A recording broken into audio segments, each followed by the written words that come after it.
जिस तरह से नाइट शेल्टर में आग लगती है, कई तरह की बातें निकल के आ रही हैं कि वहाँ खाने के इंतज़ाम नहीं थे, वहाँ एक लाश मिली थी। आप भी वहाँ गए थे, मुआयना किया, क्या कहना है आप लोगों का? देखिए, मैं उस एरिया में 2 बार गया हूँ। पहले किसी साथी ने ऑनलाइन स्टोरी की थी और जब हमारे संज्ञान में आया तो मैं खुद पहुंचा था 6 तारीख को, और मैंने जो वहाँ की परिस्थितियाँ देखी बहुत गंभीर थी, जिस पे मैंने वहीं से फेसबुक लाइव भी किया था। वहाँ जो सबसे बड़ा चिंता का विषय था, वहाँ था लोगों की संख्या। 8 से 10 हज़ार लोग एक ही स्थान पे इकट्ठा होंगे और वो उनको एक तरह से ज़बरदस्ती कैद के रूप में रखा गया था और उन्हें सिर्फ ऊपर इतनी देर के लिए आने दिया करते थे, खाना लीजिए और नीचे यमुना की तरफ जाइए, खुले में। यानी कईयों को खांसी की शिकायत थी, कॉफ की शिकायत थी।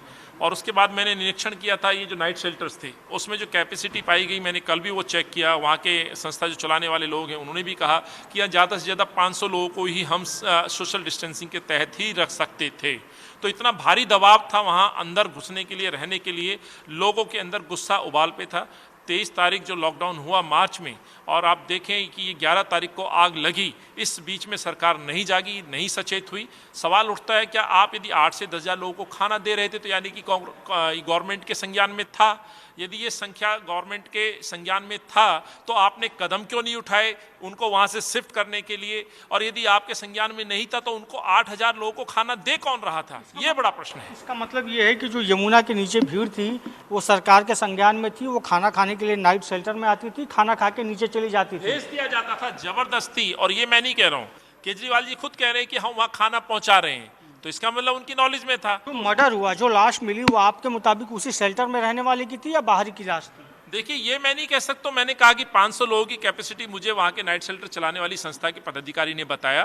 लेकिन मैं ये कह सकता हूँ कि जो वहाँ जो झगड़ा हुआ वो नाइट शेल्टर में रहने को लेकर के हुआ, खाने को लेकर के हुआ, सुविधाओं को लेकर के हुआ। और ये सरकार पे बड़ा प्रश्न खड़ा होता है कि आपकी सुविधाएं वहाँ पे फेलियर थी। इस महामारी के समय बहुत सारी शिकायतें आ रही, कहीं डॉक्टर को टर्मिनेट करने की, आपने भी बात बताई। किस हॉस्पिटल में डॉक्टर ने अपना के साथ इस तरह की बद इंतजामिया देखने को मिली है?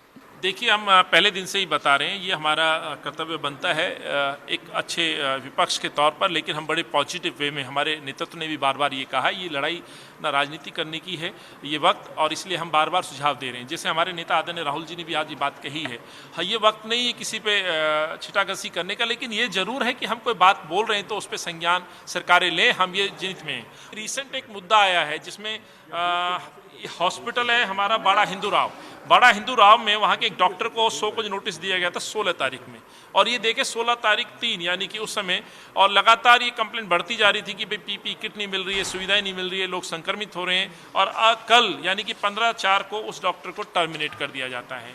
यानी कि कहीं ना कहीं पे निजी खुंदक कहें, किस रीजन से इनको टर्मिनेट कराया गया है, ये तो बीजेपी के मेयर साहब या कमिश्नर इस पर जवाब दे सकते हैं। ये वक्त डॉक्टरों के, चिकित्सा कर्मियों के हौसला बढ़ाने का है। आपको बता दें कि जो 8 से 10 हज़ार भीड़ यमुना के पास देखी गई, वो कुछ दिनों पहले से ही थी। दिल्ली कांग्रेस के अध्यक्ष का दावा है कि वो वहाँ गए थे, वहाँ से उन्होंने फेसबुक लाइव किया, आगाह भी किया, लेकिन किसी ने ध्यान नहीं दिया। अब ये मामला तूल पकड़ता गया। आपको बता दें कि दिल्ली कांग्रेस का ये भी आरोप है कि 8 से 10 हज़ार लोगों को खाना खिलाने का दावा है दिल्ली सरकार का। तो क्या दिल्ली सरकार के संज्ञान में ये बात नहीं थी? अगर थी तो क्या दिल्ली सरकार इसके लिए दोषी नहीं मानी जाएगी? कैमरामैन जितेंद्र शर्मा के साथ इमरान खान, स्वराज एक्सप्रेस दिल्ली।